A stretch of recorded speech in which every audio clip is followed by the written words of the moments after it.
Hey, this is Kobe. I had a horrible nightmare this morning. So bad I couldn't go back to sleep. I'm still shook up about it. And it was about a bad situation, work related. And I'm going to tell you, work related, I've been in a lot of bad situations, dangerous situations. I was a paratrooper.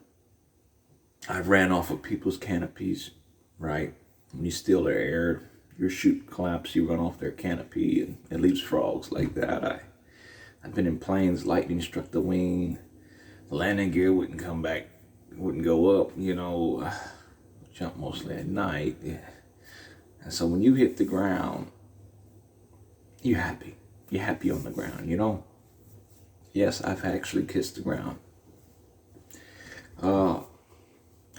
After that, I've been in the Gulf, offshore. I've been on anchor boats, 20-foot swells. I've been on jack-up rigs as a floor hand, roustabout, whatever. Tropical storm, Hurricane Charlie, tripping pipe trying to get a storm choke set in. I've been in some bad situations. That was work-related. And I've been in other bad situations that weren't work-related because I was one of those who thought I was 10 foot tall and bulletproof. And by God's grace, I'm not dead or in prison. And through it all, like that old song, He was always there with me. All right, here's my dream. I was on a yacht. It was a fancy white yacht. And there was a lady. She was classy, ritzy. She had nice apparel. She was beautiful, nice clothing. And whatever she said goes, you know what I mean? She was the boss. And we was in this yacht. And it was in some icy waters. There was ice around. And I was on deck. And I look over in the water from the deck and I see something. A couple of feet down, deep through the water, you can see. I saw a big orca, a killer whale. And I'm like, wow, that thing's big. Well, I don't know how many there were because these things usually hunt in packs, but I know there was one of them for sure. It managed to capsize this yacht. And the yacht would come back, set up upright. Them old pirate ships, they put like gravel and stuff at the bottom of the ship to weigh it down. So if it does capsize, it would always go upright. And I don't know about the boat standards today, if they got rocks down there or whatever.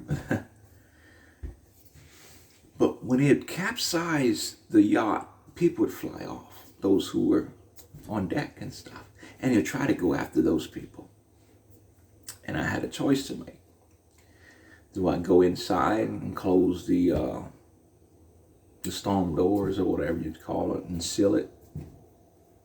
No, I'm scared to drown like a boat would sink and I can't get out. I'd rather be on deck, and if I fall in the water, whatever, even if I have to fight a killer whale, I didn't want to be inside that boat.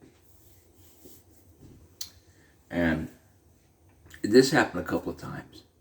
And there was ice starting to form on the yacht. And it was me and another man. I didn't get to see his face.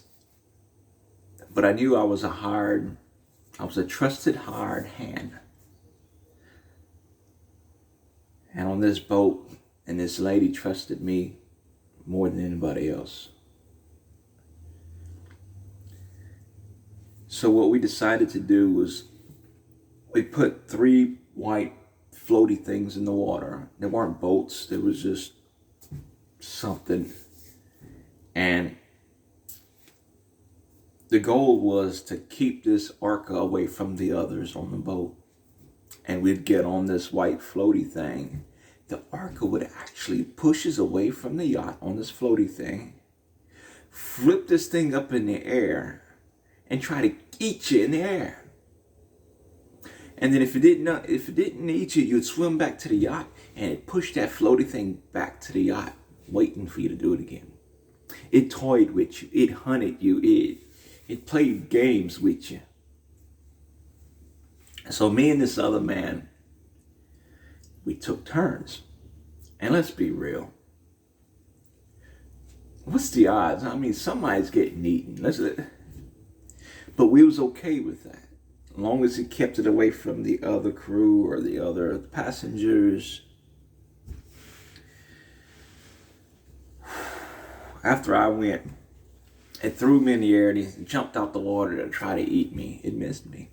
And then I landed in the water and I'm swimming. You try to swim with boots on, I mean, and you're trying to fight something that lives in the water. It's going to outswim you. I mean, let's be real. I'm swimming, kicking, trying to get back to that yacht. And I actually felt, man, my feet around this thing's lips, not his teeth, just trying to push away. Oh, I managed to get away and get back up on another white floaty thing and to do it again. And meanwhile, this lady come by and she'd offered me more money if I were to stay next year to do it. And I said, hey, lady, once I get home, that's it. I ain't coming back here next year fighting that dang fish. Okay? My luck could be waiting for me, right?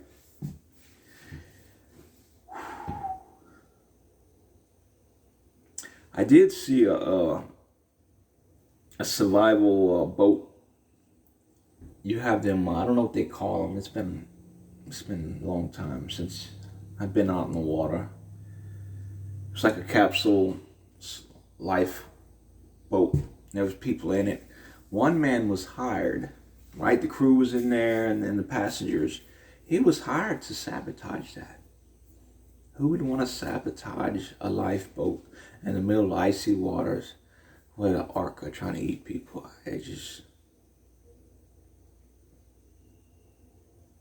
That was the end of the dream.